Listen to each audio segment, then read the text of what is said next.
Hey everybody, welcome back to another video I'm doing. I hope that you're doing great. I hope that everything is positive and pleasant in your life. So this video is basically just going to be a no-nonsense guide how to talk to somebody on the opposite side of the political spectrum. This is for anybody who is afraid to talk to somebody on the opposite side. This is a video if you want to know certain tactics, certain ways to have conversations with somebody who doesn't agree with you. Let's say you're a Republican and you don't know how to talk to these Democrats. These Democrats, I don't know how to do it. Let's say you're a Democrat and you're trying to talk to your boomer parents and they're not listening, right? Because they got the TV too loud. I got 7 tips to help you communicate with somebody on the other side of the political spectrum. And I need to come up with a better title because that's a way too long of a title. It's making the intro way too fucking long. I'm even drinking the Summer Berry Waterloo. We got some stars, right? Red, white, and blue. Let me tell you, American made right here.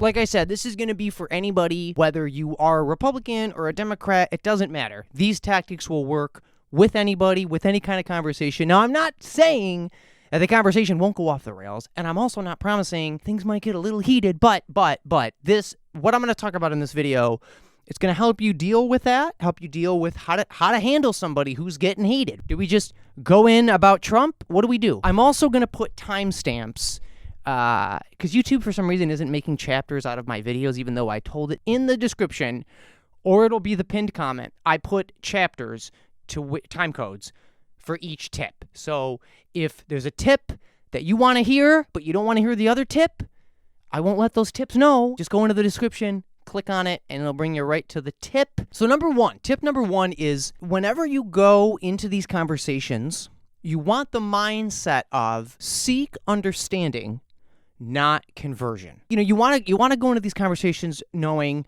the goal is not going to be to change their mind.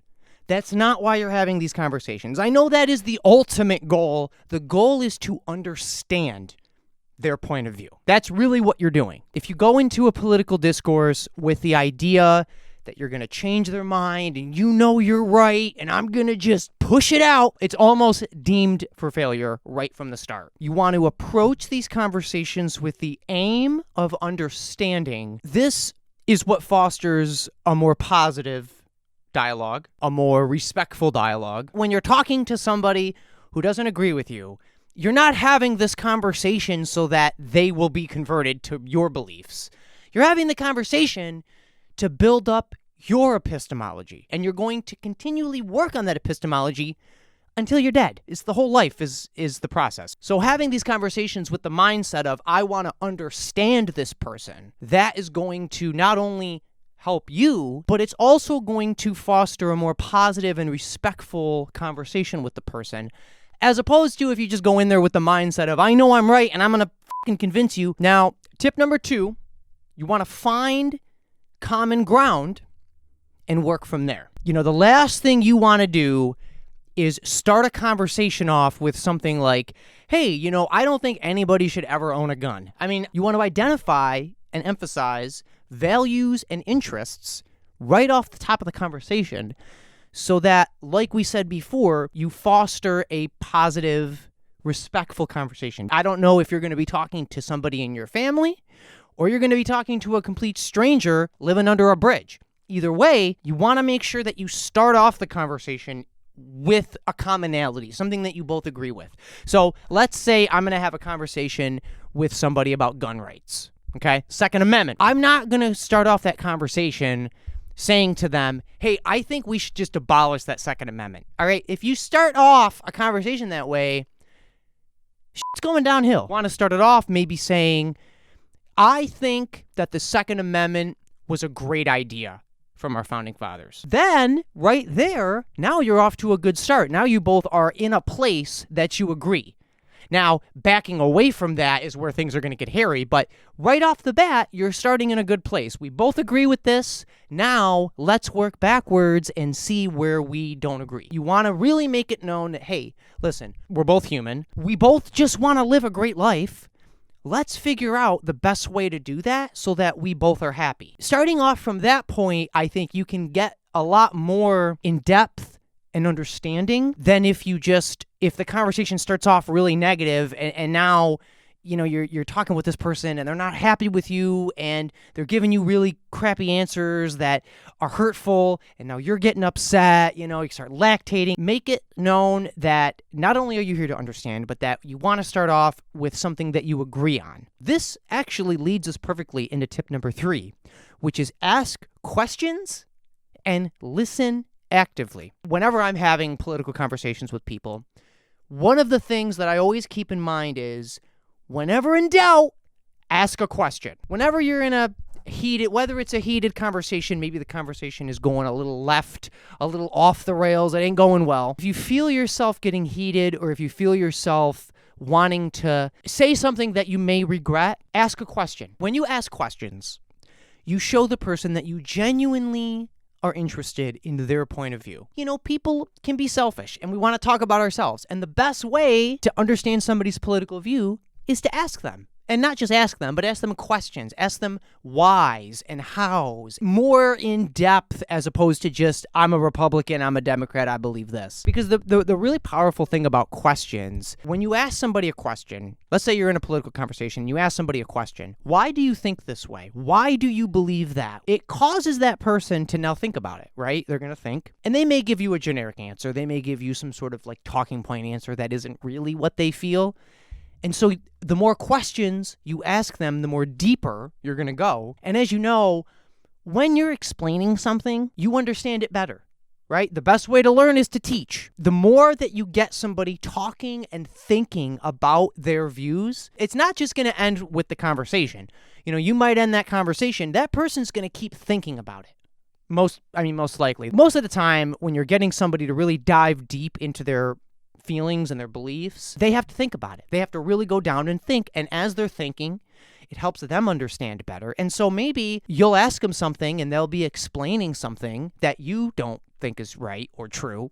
And as they're explaining it, they might realize, oh, this isn't making much sense. You might see the gears turning, right, in the old noggin, and they might start rethinking that political view. Who knows? Maybe they'll change their view on a particular issue that they, didn't hold before. When things are not going well, ask a question because it will show that person that you genuinely care about their perspective. And that's what it's really about. Like I said in the first point, it's about understanding. The way you really got to look at this political stuff is you're on a mission to find the truth so that everybody lives a good life and a happy life and that we can all cohabit together. I didn't say that right. Can all exist together. You'd be surprised if you just approach people with a positive mindset, a genuine curiosity. You'd be surprised how far you can get in a conversation with somebody who you just completely disagree with on almost every political issue. The more questions you can ask that person,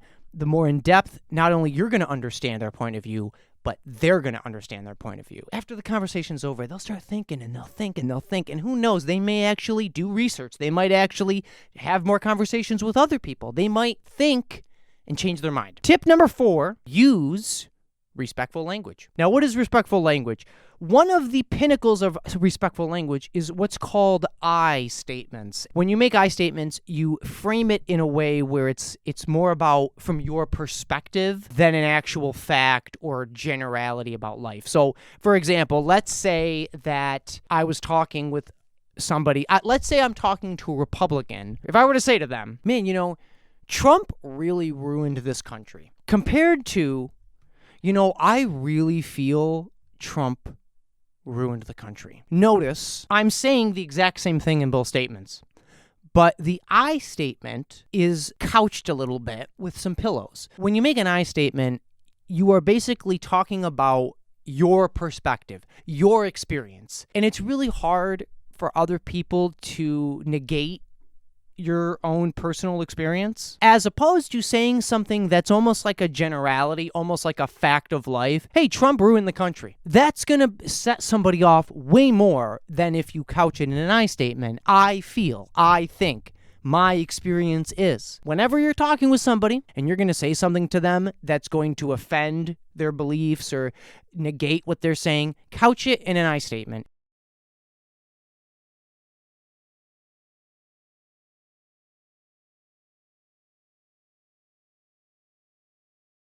Don't use personal attacks.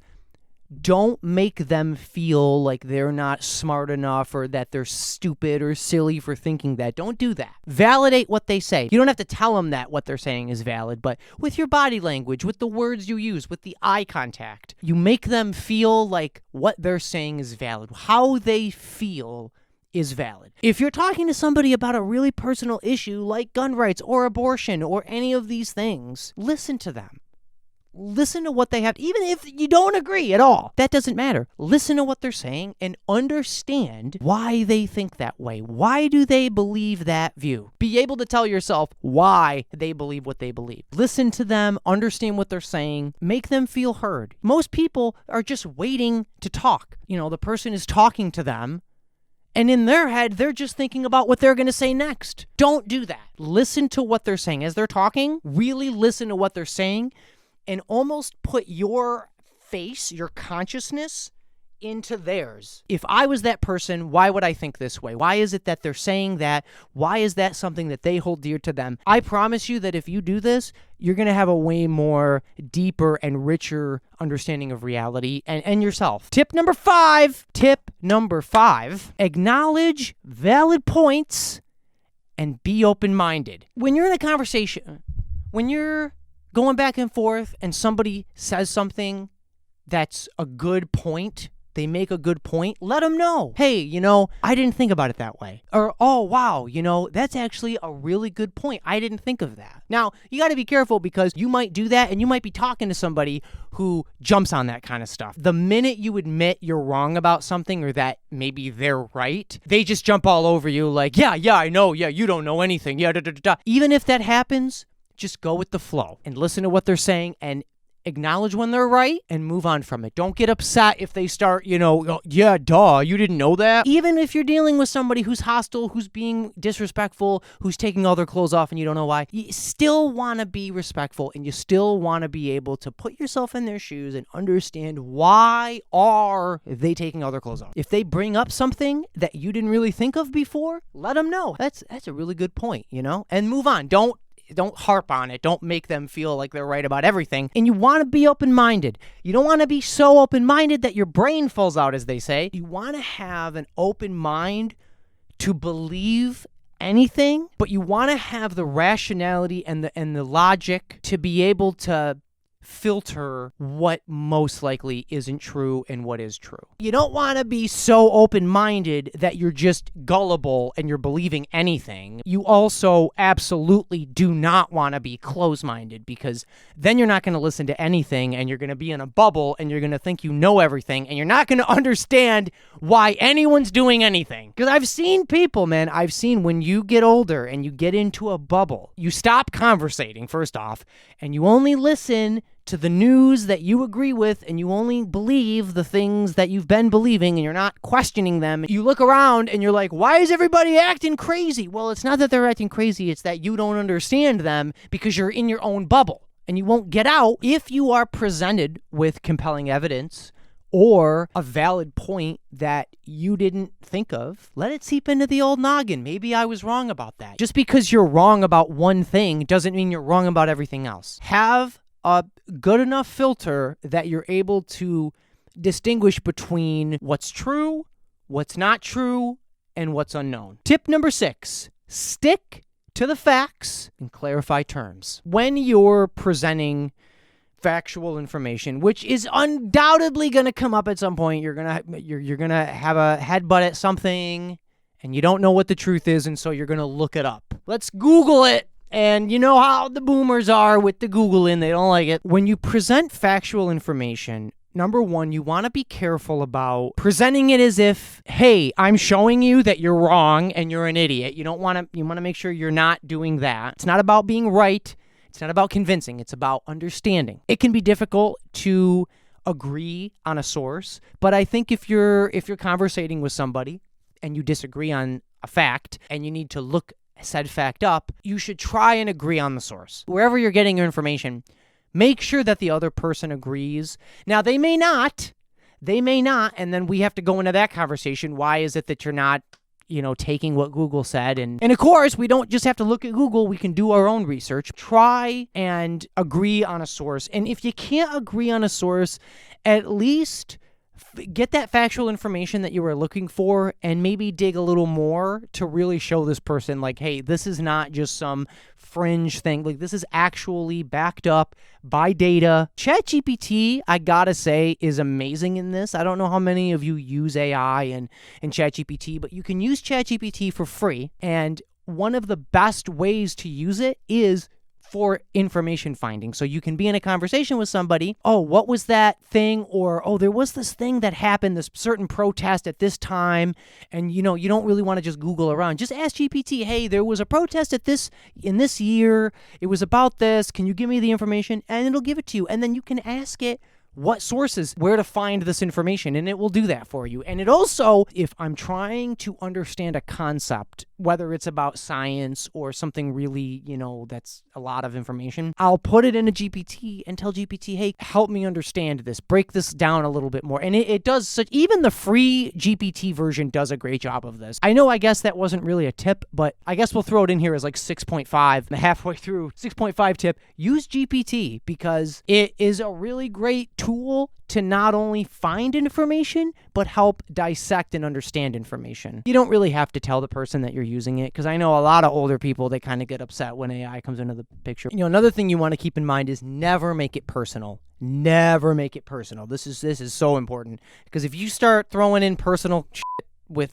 politics or any important issue that you're talking about, it's over. Just go home.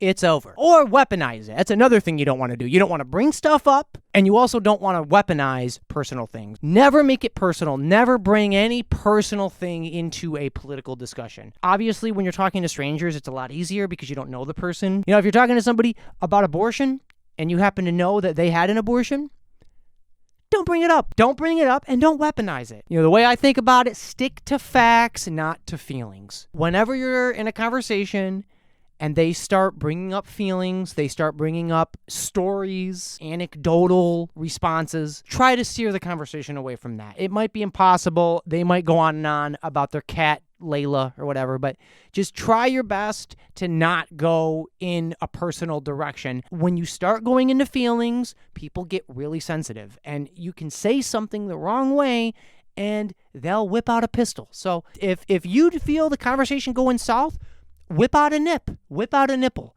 No one's gonna not smile at a nipple, If you're a woman and you can't show a nip, get a picture of a nipple and have that with you, so that nipples are weird because men don't need them at all, but we have them. We have them because we all start out as female. I don't know why I'm talking about this. Tip number 7. Tip of the nip number 7. Know when to end the conversation. If you feel the conversation is starting to slip, it's starting to go down into a bad place, like I said, ask questions. If you're still going off the rails, hey, I gotta go. This was a good conversation. Maybe we can do it again sometime. If you feel the conversation is starting to shift into a heated place, cool it down with some questions, right? If that doesn't work, things are really just not going well and the person is really getting heated, like you can see the veins in their neck are popping out, just end the conversation. Just say, you gotta go. You had a great conversation. I'm late for a dentist appointment somewhere in Brazil, whatever. I gotta go. That's really the best thing you can do. Once you tick somebody off, as Oprah says, it's really hard to get them back. So you want to avoid that at all costs. Questions is one of the best ways to do that, because it'll get that person talking and they might talk away from the thing that is upsetting them. You could also try to change subjects, but that can get hairy, because if the conversation isn't going well and you try to change subjects, they might think, oh, you're running from that subject, or, they might feel like, oh, you just don't want to talk, and you don't want to deal with that. Knowing who your interlocutors are is also really important. Read people that you're talking to. Make sure that this person isn't going to snap. You can feel vibes, right? You feel it. So you can get an idea if the person isn't really feeling it. Got a blast! Jimmy Neutron. Okay. And when you do end the conversation, I think that it's really important. Give them some type of compliment. And I don't mean some half-ass. Find something that they said that you felt was a good point and let them know. Hey, that was a great conversation. I never really knew that thing that you said. Or, I really admire how you were really positive or have really pointy nips. Give them some type of positive affirmation because you want to end the conversation in a positive light. And the reason you want to end the conversation in a positive light is because if you were to have a really good conversation, but at the end things went south, lost your mind on each other, and went away angry, the entire conversation is going to be tainted at that point. And they may never think back to that conversation with positive thoughts, serious thoughts of, let me think about what I said and what they said. That's not going to happen. But if you leave the conversation in a positive light, even if the conversation got a little dark, it went a little bit off the rails, but you got back, that conversation will have a more positive aura around it. Because believe it or not, people will think about these conversations, especially the more in-depth they are. The more in-depth the conversation is, the more people are going to think about it. If you're doing it correctly and you're asking questions, it's getting them to think. Because that's also the important part. It's not just about, I want to tell them my point of view. It's, I want them to think about their own point of view.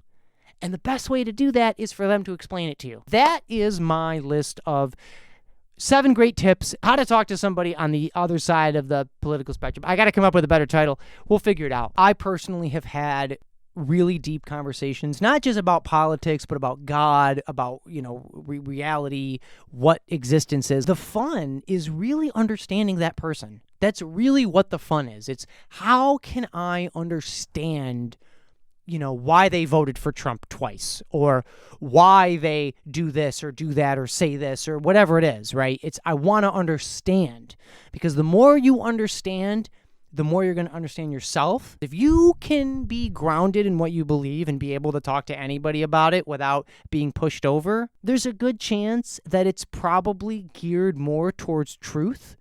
And you want to share that. And that's the whole thing, right? We're trying to figure out what's true, what's best for humanity, and how to communicate that to other people. The more I live, the more I'm here breathing, I really do feel that we all are more similar than different. We all want the same things, right? We all want to be loved. We all want food, water, shelter. We want to have a good life. We want to be safe. This is what we all want. Like 99% of people, I really feel are good, mean good, and do good. It's just in how they execute it, it makes it seem like it's not good, if that makes sense. Thank you guys for watching. I appreciate you guys staying till the end. Good luck with these political conversations. Leave a comment. If you guys have any tips, anything you could give, any info, anything that you've done in the past that's worked, let me know. Throw in the comments below. Thank you guys for watching, and I'll see you in the next one. That's it.